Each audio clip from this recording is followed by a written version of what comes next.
అమ్మా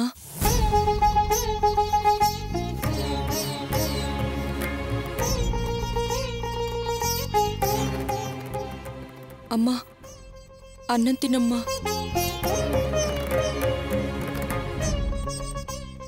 అమ్మా లేమ్మా అన్నం తిను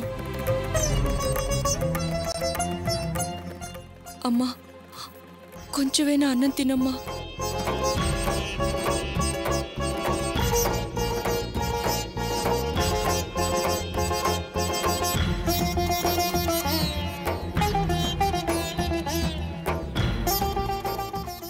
లే వరలక్ష్మి అన్నం తిను ఎన్నో మందులు మాత్రలు వేసుకున్నావు ఇలా పస్తులుండకూడదు కొంచెమైనా తిను లే అవునమ్మా నా మీదున్న కోపాన్ని అన్నం మీద ఎందుకు చూపించడం లేచి అన్నం తిను వదినా అడ్డమైన వాడు చేసిన వంట నేను తినను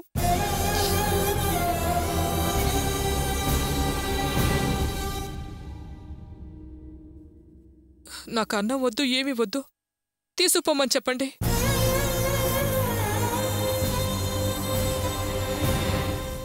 ముందు దాన్ని గదిలోంచి వెళ్ళిపోమని చెప్పండి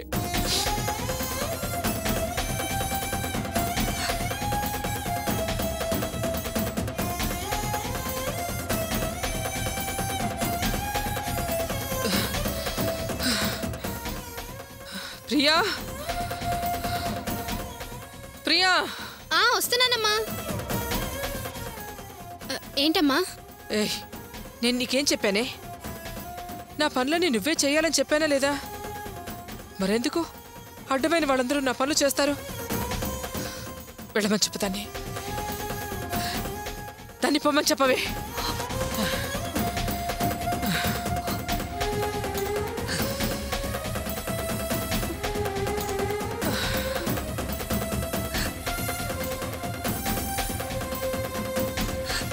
నువ్వు వెళ్ళి నాకు అన్నం తీసుకురా సరేనమ్మా ఆగు ఏంటమ్మా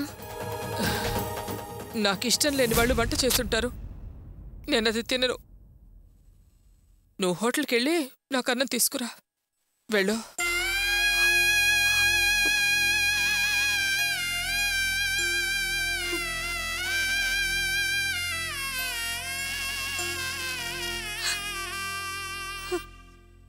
ఇంకా నిలబడ్డావెందుకు దాని చేతి వంట నేను ఎప్పుడు తిన్నా వెళ్ళు వెళ్ళి హోటల్ నుంచి భోజనం తీసుకురా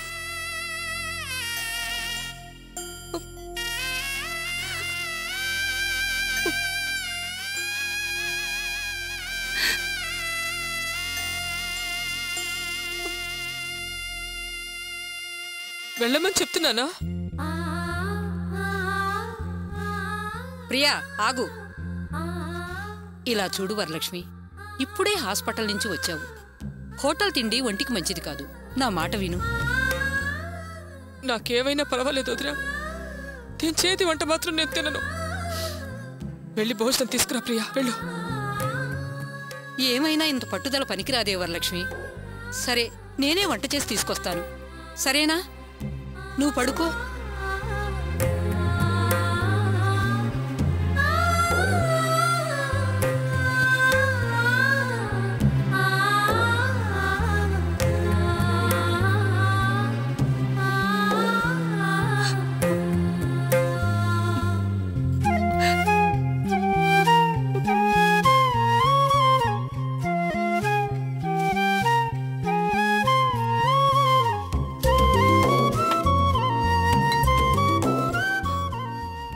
అత్తయ్య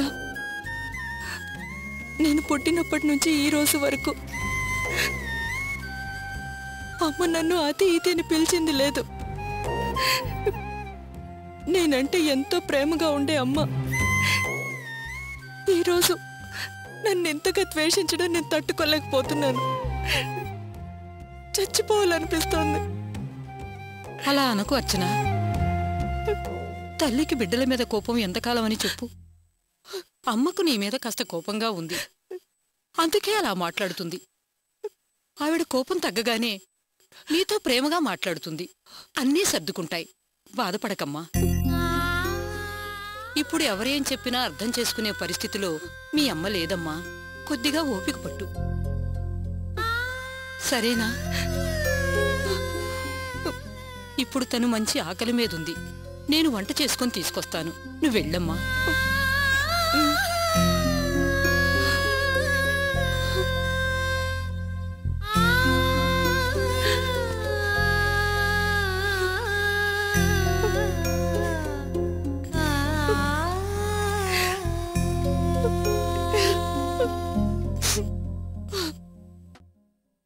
అలా చేశాడా ఆ రాస్కల్? నీ మీద ఇంత అభాండం వేసింది కాకుండా నిన్ను ఉద్యోగం నుంచి కూడా తీయించేశాడా? వాణ్ణలా ఊరికే వదిలేశావా? పోలీస్ కంప్లైంట్ ఇచ్చి వాణ్ణి లోపల తోయించాల్సింది. పోలీస్ కంప్లైంట్ ఇవ్వడం కుదరదు ప్రియా. ఎందుకు కుదరదు? పోలీస్ కంప్లైంట్ ఇవ్వాలంటే నేను చెప్పింది నిజమని నిరూపించాలి. అందుకు ఆధారాలు కావాలి. సాక్ష్యాలన్నీ అతనికే సపోర్ట్గా ఉన్నాయి. మా ఆఫీస్లో అతను సెక్షన్ చీఫ్ కావడం చేత స్టాఫ్ మొత్తం అతన్నే సపోర్ట్ చేస్తుంది. మా ఎండీ కూడా నేను చెప్పింది నమ్మలేదు. అతను చెప్పిందే నమ్మారు. అందుకే పోలీస్ కంప్లైంట్ ఇవ్వకుండా ఇంటికి వచ్చేశాను. జాబ్ పోయింది, మరేం చేద్దామనుకుంటున్నావు? పోతే పోయింది, మరో జాబ్ వెతుక్కోవచ్చు. నా చదువుకు తగిన ఉద్యోగం దొరకపోదు. ప్రియా, మరో విషయం. ఏంటది? నా ఉద్యోగం పోయిన సంగతి, ఆ శ్యామ్ సంగతి ఇంట్లో ఎవరికీ చెప్పొద్దు. ఏయ్, ఎందుకు ఎవరికి ఏమీ చెప్పొద్దంటున్నావు? అసలే అర్చన విషయంలో అందరూ అప్సెట్ అయ్యున్నారు. ఇప్పుడు ఈ సంగతి తెలిస్తే లేనిపోని సమస్యలొస్తాయి. అది నిజమే. పాపం అర్చన, తన్ని చూస్తుంటే చాలా బాధగా ఉంది. ఇదివరకట్లాగా నువ్వు కూడా అర్చనని తిట్టట్లేదు కదా? నేనెప్పుడూ అర్చన్ని ద్వేషంతో తిట్టలేదు. మనిద్దరినీ కాదని అమ్మ అర్చన అర్చన అంటూ దాన్ని నెత్తిమీద పెట్టుకునేది. ఆ ఉక్రోషంతో అర్చన్ని తిట్టేదాన్ని, అంతే. ఇప్పుడు అమ్మే అర్చన్ని శత్రువులా చూస్తూ దూరంగా ఉంచుతుంటే నాకే చాలా కష్టంగా ఉంది. ఈ పరిస్థితిలో నేను కూడా అర్చన్ని ద్వేషిస్తే తనెంత బాధపడుతుంది? మన మధ్య ఎన్నున్నా అర్చన మన తోడబుట్టిందే కదా. ఇప్పుడు తనున్న పరిస్థితుల్లో మనం ఆమెకు తోడుగా లేకపోతే ముగ్గురం ఒకే తల్లి కడుపున పుట్టడంలో అర్థమే ఉంటుంది ప్రియా.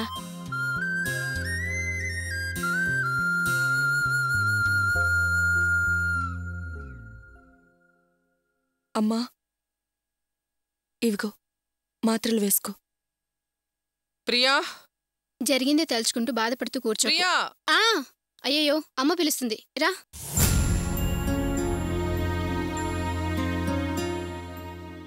ఏంటమ్మా? నీకెన్నిసార్లు చెప్పాలే, నా పనులన్నీ నిన్నే చేయమన్నానా లేదా?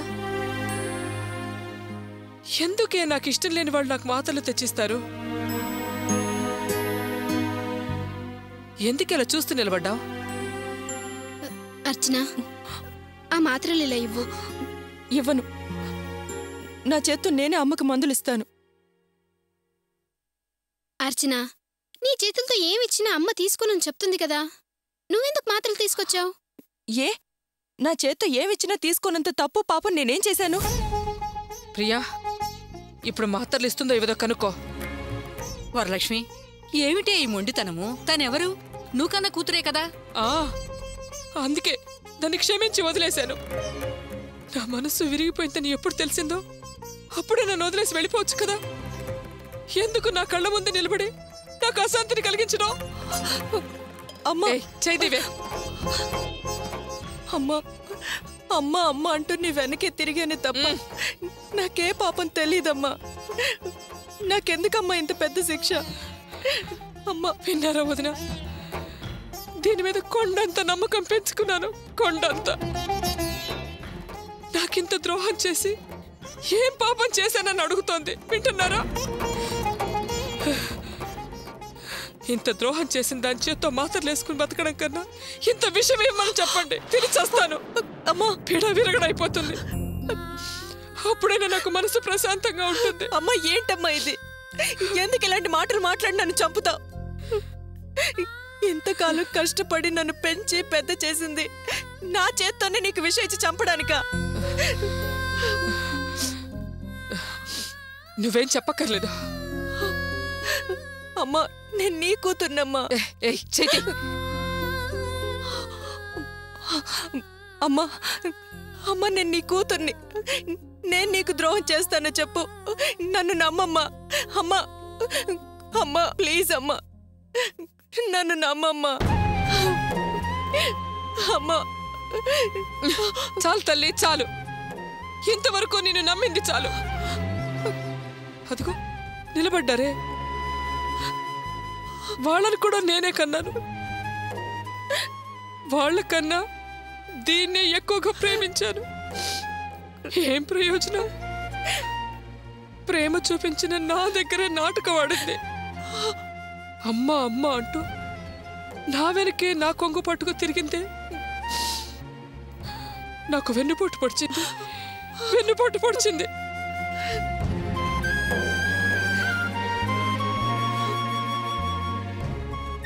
వరలక్ష్మి, ఆవేశపడుకు, కాస్త ప్రశాంతంగా ఉండు, లేకపోతే మళ్ళీ ఆరోగ్యం పాడవుతుంది. ఎలా ప్రశాంతంగా ఉండమంటారు వదినా? ఆ పెళ్లి కొడుకు మెకానిక్ అన్న నిజాన్ని ఈ ఇంట్లో నా దగ్గర ఎవరు దాచినా సహించేదాన్ని. కానీ ఇది నా దగ్గర నిజాన్ని దాచింది. అందుకే నేను తట్టుకోలేకపోతున్నాను. అమ్మా, నీ దగ్గర నేనేం దాచలేదమ్మా. అతను మెకానిక్ అనే సంగతి నిజంగానే నాకు తెలీదమ్మా. దయచేసి నన్ను నమ్మమ్మా. ఎలా నమ్మమంటారు వదినా? పెళ్లి మండపంలో అందరి ముందు అన్ని నిజాలు మీ అమ్మాయి అర్చనతో నేను చెప్పాను అని ఆ పెళ్లి కొడుకు చెప్పాడు. అది అబద్ధమా? అయ్యో అమ్మా, ఎవరో చెప్పిన అబద్ధాన్ని నువ్వు నమ్ముతున్నావు. అమ్మా, నేను నీ కూతుర్నమ్మా. నేను చెప్తున్న నిజాన్ని మాత్రం నువ్వు నమ్మట్లేదు. తను మెకానిక్ అన్న నిజాన్ని నాతో చెప్పలేదు. పెళ్లి మండపంలో అందరి ముందు ఎందుకు అంత పెద్ద అబద్ధాన్ని చెప్పాడో నాకు తెలియదమ్మా. తను చేసిన తప్పును తప్పించుకోవడానికి నింద నా మీద వేశాడు. ఇదేనమ్మా నిజం. అమ్మ, నన్ను నమ్మమ్మా, నన్ను నమ్ము, నన్ను నమ్మమ్మా.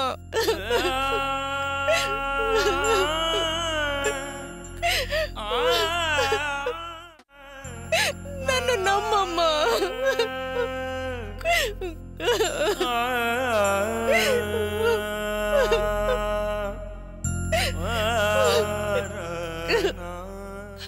అమ్మా, నాకు ఈ నిజం ముందే చెప్పుంటే నేనెందుకు నీ దగ్గర దాస్తాను? అంత అవసరం నాకేంటమ్మా? ఎందుకు ఉండకూడదు? ఎన్నోసార్లు నా వల్ల నీకు పెళ్లి కాకుండా తప్పిపోయింది. ఈ పెళ్ళైనా జరగాలని ఆశతో నా దగ్గర నిజం దాచుండొచ్చు కదా. అమ్మా, నీ నోటి నుంచి ఇలాంటి మాట వస్తుందని నేను ఊహించలేదమ్మా. నేను పెళ్లి కోసం ఆశపడేదాన్నా అమ్మా? అలాంటి దాన్ని అయితే ఇంతవరకు నా అంతటి నేను ఆశపడి నేనేదైనా అడిగానా చెప్పు?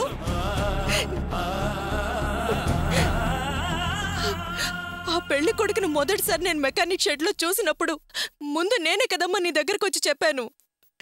నేను నిజాన్ని దాచేదాన్ని అయితే ఆ విషయం నీ దగ్గర ఎందుకు చెప్తాను చెప్పు? చెప్పమ్మా, చెప్పమ్మా, చెప్పు.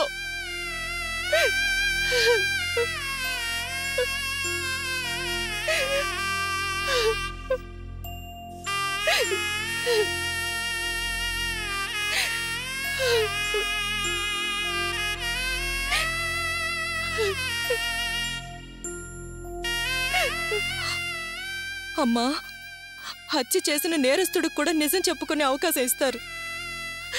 కానీ నువ్వు నాకు అలాంటి అవకాశం ఇవ్వలేదు. నేను నిజం చెప్పాలని ప్రతిసారి వచ్చినప్పుడల్లా నన్ను నువ్వు ఆశయించుకుని దూరంగా పొమ్మన్నావి, కానీ నా మాటే వెళ్ళలేదమ్మా. వరలక్ష్మి, అర్చన్ నీ కన్నబిడ్డ, నీ రక్తం. నువ్వు దాన్ని అనుమానించొచ్చా? అసలు పెళ్ళే వద్దు, అందుకేదైనా వ్రతాలు నోవులున్నాయని గుళ్ళో అడిగింది దాన్ని. అలాంటిది నేను పెళ్లి మీద ఆశపడి నీ దగ్గర నిజాలు దాస్తానా అమ్మా? నువ్వు నన్ను అలా పెంచావమ్మా. ఏంటమ్మా, ఇంతేనా నువ్వు నన్ను అర్థం చేసుకుంది? నాకు నువ్వేనమ్మా ముఖ్యం. నాకు పెళ్లి కన్నా నువ్వేనమ్మా ముఖ్యం. నువ్వే ముఖ్యం, నువ్వే ముఖ్యం.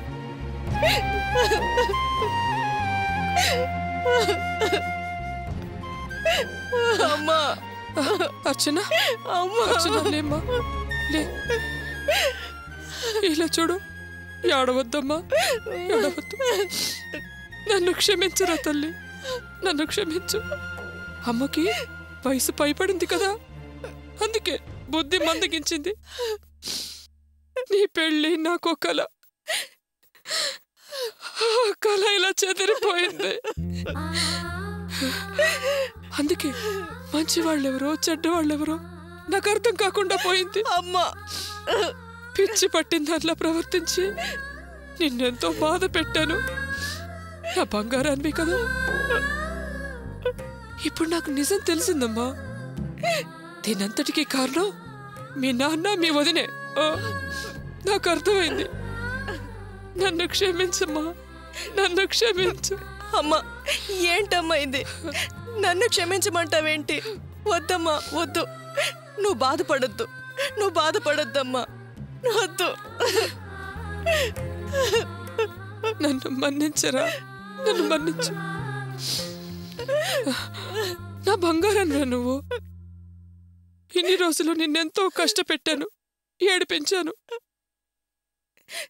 నా కన్న బిడ్డనే నేను అర్థం చేసుకోలేకపోయానే.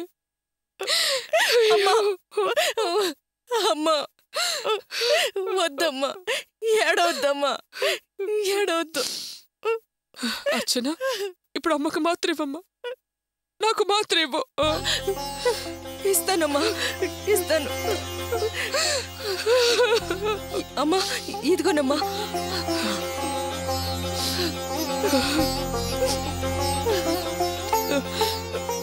ఇప్పుడు నేను మాత్రం వేసుకుంటానమ్మా.